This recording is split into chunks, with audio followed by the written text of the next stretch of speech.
নমস্কার বন্ধুরা, স্নেহ বিশ্বাস দিল্লি চ্যানেলের আরও এক নতুন পর্বে আপনাদের সবাইকে স্বাগত জানাই।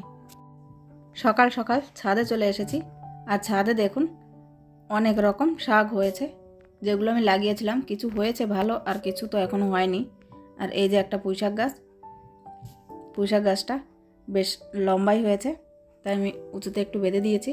আর এখানে সর্ষে গাছ লাগিয়েছি, সাথে রসুন গাছও আছে আর পেঁয়াজ গাছও আছে। বেশ কিছুদিন ধরে মুখে কেমন রুচিটাই যেন হারিয়ে গেছে, কোনো কিছুই যেন খেতে ভালো লাগে না। তো যাই হোক, সকাল সকাল ছাদে চলে এসেছি, যদি মুখরোচক কিছু পাওয়া যায়। তো দেখুন, শীতের সিজনের সব থেকে মুখরোচক একটা শাক, এই যে টক পালং শাক। বেশ কিছুদিন আগে লাগিয়েছিলাম, বেশ কয়েকবার লাগানোর পরেও গাছগুলো যেন হচ্ছিল না, মানে মনে হচ্ছিল যেন বীজগুলো খারাপ হয়ে গেছে। তারপর হঠাৎ এই একটা টবের ভেতরেই এতগুলো টক পালং শাক হয়েছে যে একটার উপরে একটা ঠিকঠাক মতো বাড়তে পারছে না। অবশ্যই এই শাকগুলো খুবই ছোটো, এখনও তোলার মতো হয়নি, কিন্তু এতটাই ঘন হয়েছে যে মাঝখান থেকে কিছু তুলে একটু পাতলা করে দিলে বাকিগুলো ঠিকঠাকভাবে বড় হবে। তাই ছোট থাকলেও কয়েকটি শাক তুলে নিতে এসেছি, যাতে মুখের রুচিটাও ফিরে আসে আর বাকি শাকগুলো যেন ঠিকঠাকভাবে বড় হয়। শীতের সকালে এই মিষ্টি রোদে শাক তোলার একটা আনন্দই কিন্তু আলাদা, আর সেটা শুধুমাত্র গ্রামের বাড়িতেই সম্ভব, মাঠে গিয়ে বা খেতে গিয়ে।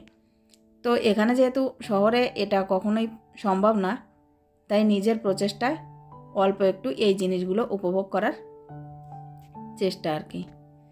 তো সকাল সকাল মিষ্টি রোদের সাথে শাক তুলে নিচ্ছি। বন্ধুরা, আপনারা এবছর কে কে টক পালং শাক খেয়েছেন একবার কমেন্ট করে অবশ্যই জানাতে পারেন। আর আজকে আমার এই ভিডিওটা যদি ভালো লেগে থাকে তাহলে অবশ্যই একটা লাইক করার অনুরোধ রইল। আপনাদের করা একটা লাইক আমাকে নেক্সট ভিডিও তৈরি করার জন্য অনেক বেশি মোটিভেট করে। আর এরকম শীতের সকালে কে কে শাক তুলতে ক্ষেত থেকে ভালোবাসেন সেটাও একবার জানাতে পারেন। তো দেখুন বন্ধুরা, প্রথমে কয়েকটি বড় বড় পাতা তুলে নিয়েছি, এবার কিছু ছোট ছোট চারা গাছ তুলে দিচ্ছি, যাতে করে বাকি গাছগুলো ঠিকঠাকভাবে বাড়তে পারে। তো এটা যেহেতু শিকড় সহ উপরে নিয়েছি, তাই শিকড়টাকে কেটে বাদ দিচ্ছি, বাকি পাতাগুলো নিয়ে নেব। আর এখানে আরও একটি টব আছে, যে টবের ভেতর গাছগুলো তো ঠিকঠাকভাবে বড় হলেও পোকা লেগে গেছে, আর এই পোকায় কিন্তু এই পাতাগুলো সব খেয়ে যাচ্ছে, যার কারণে এখান থেকেও বেশ কয়েকটি পাতা ছিঁড়ে নেব।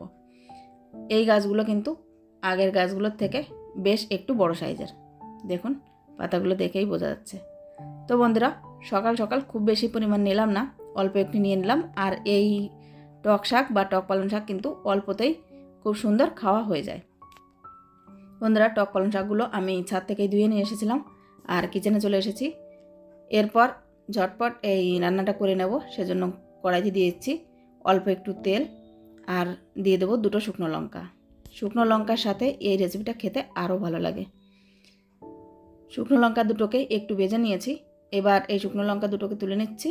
এরপর ওই তেলের ভেতরেই দিয়ে দেবো ফোড়নের জন্য গোটা সর্ষে। সর্ষেটা ভালোভাবে ফুটে গেলে তারপর টক পালং শাকগুলো দিয়ে দেবো।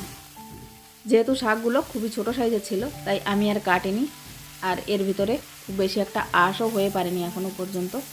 তো টক পালং শাকগুলো দিয়ে একটু নাড়াচাড়া করে নিতেই এর ভিতরে দিয়ে দেবো স্বাদ মতো লবণ এবং হলুদ। বন্ধুরা, গরম গরম ভাতের সাথে এই রেসিপিটা কিন্তু খেলে মুখের রুচি আসতে বাধ্য। আর আরও বেশি ভালো হয় যদি এর ভেতরে এক পিস মাছ ভেজে তারপর বেছে দেওয়া যায়। তো আজ যেহেতু বৃহস্পতিবার, আমাদের নিরামিষ, তাই আজকে এমনিতেই এই টক পালং শাকটা চচ্চড়ি করে নিচ্ছি। সাথে কয়েকটা চেরা কাঁচা লঙ্কাও দিয়ে দিলাম। টক টক ঝাল ঝাল এই রেসিপিটা কিন্তু খেতে দুর্দান্ত লাগে। আর এই রেসিপি থেকে সম্পূর্ণ জলটা শুকিয়ে গেলে তারপর একটা বাটিতে আমি নামিয়ে নিচ্ছি। বন্ধুরা, গরম গরম ভাতের সাথে এই রেসিপি থাকলে মুখে রুচি তো আসবেই, সাথে খাওয়াটাও কিন্তু বেশ ভালো জমে যাবে। তো বন্ধুরা, আজকে যদি এই রেসিপিটা আপনাদের ভালো লেগে থাকে তাহলে অবশ্যই একটা লাইক করার অনুরোধ রইল।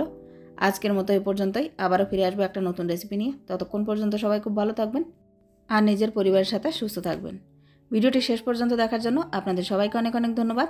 নমস্কার।